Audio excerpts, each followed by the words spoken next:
In this video, we're going to take a look at an edited version of one of my monthly live Zooms that I do on the first Monday of the month with my Stanton Moore Drum Academy members.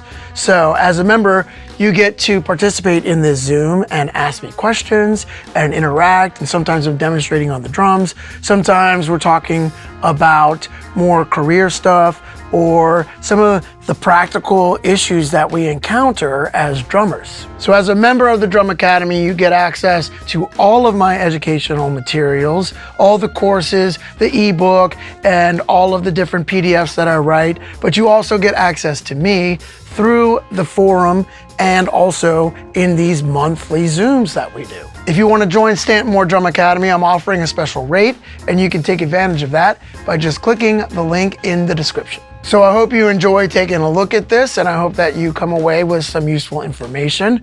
Please don't forget to subscribe to the YouTube channel and hit that like button and drop a comment or a question, because I'm always looking at those. So thank you very much, and I hope you enjoy.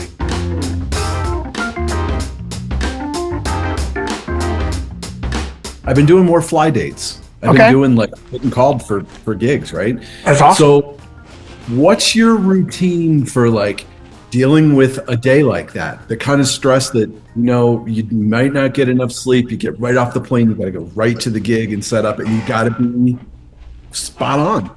Yeah. Right? Other than like tremendous amounts of coffee.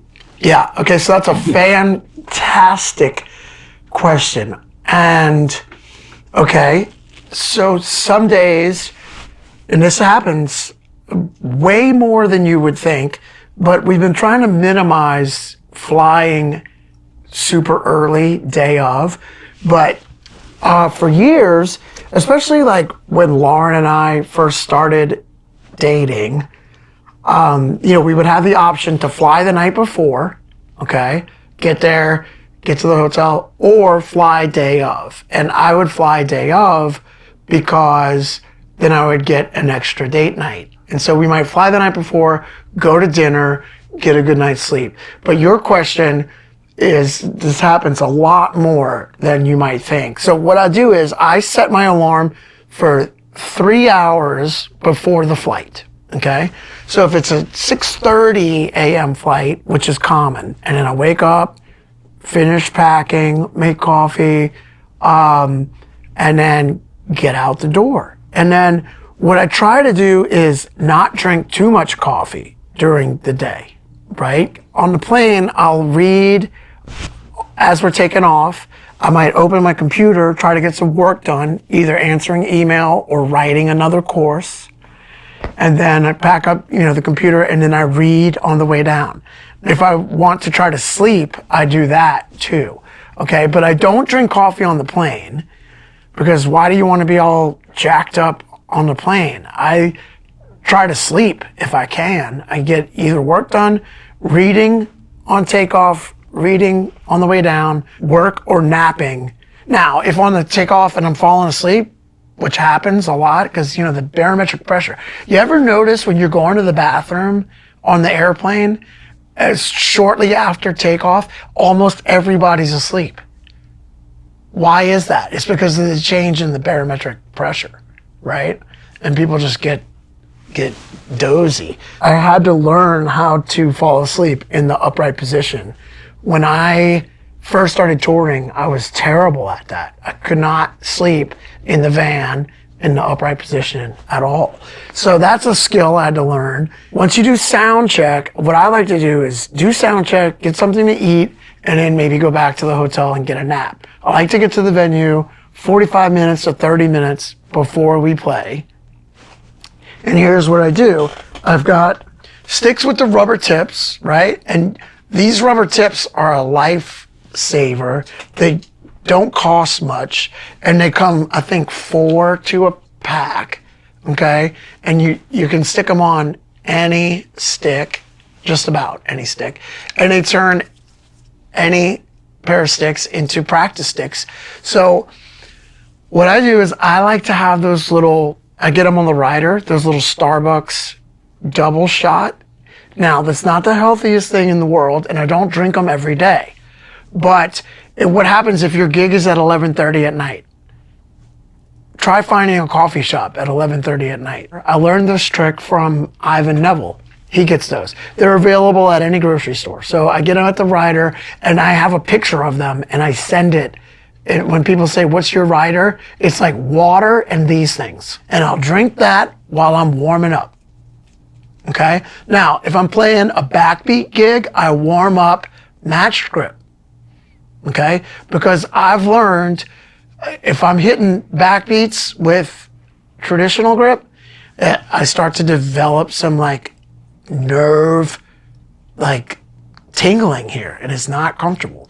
So I love playing traditional grip for jazz and for brushes and second line stuff. But if I'm smacking backbeats, I want gravity on my side, right? So I'll warm up. If it's a backbeat gig, I'm warming up traditional. And I'm sipping on my little coffee. Because I haven't been drinking coffee all day, that little bit of coffee, no matter how much sleep I've had, by the time I hit the stage, I'm like jacked, ready to go, right?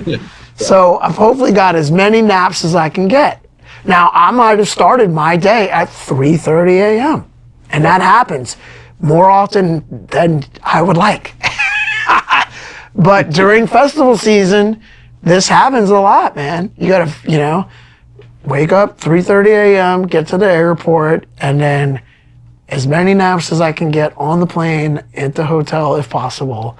And then I wait to get jacked on coffee until I'm about to walk on stage. Since we're talking about this, like on European flights, which I just flew to France and back, so I have this stuff, this prescription stuff called Sonata, which helps you sleep for about 4 hours. And it's, if you wake up at 1 a.m. and you can't get back to sleep, it'll help you go back to sleep for about 4 hours.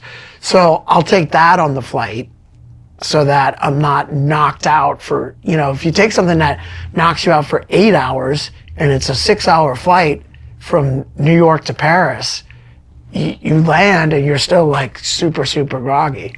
So that's a fantastic question, Sean. And it took me a while to dial all of that in. If I don't take stuff to sleep on the plane and then I get there and then you're all jet lagged, and then, what I do is I try to oversleep.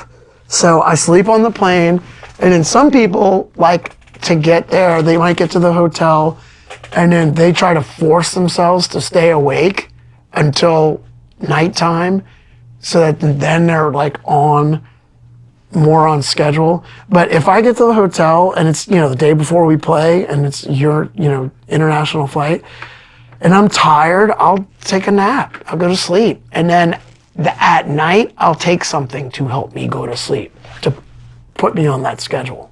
Yeah. So that way I just slept on the flight, I took a nap at the hotel, and then at night I'd take something to keep me asleep. So that's how I deal with jet lag and all of that. Yeah, one thing I found myself doing a little bit was like if I know, like let's say I'm flying in on a Friday morning and I know that I don't have a gig on Thursday night, or I've got a Wednesday, Thursday that are free, I'll get myself up early the days before to kind of get myself ready for that schedule, like of being up at 3 o'clock. Because a lot of times from here, if you're flying east, they want to, we have to get there early.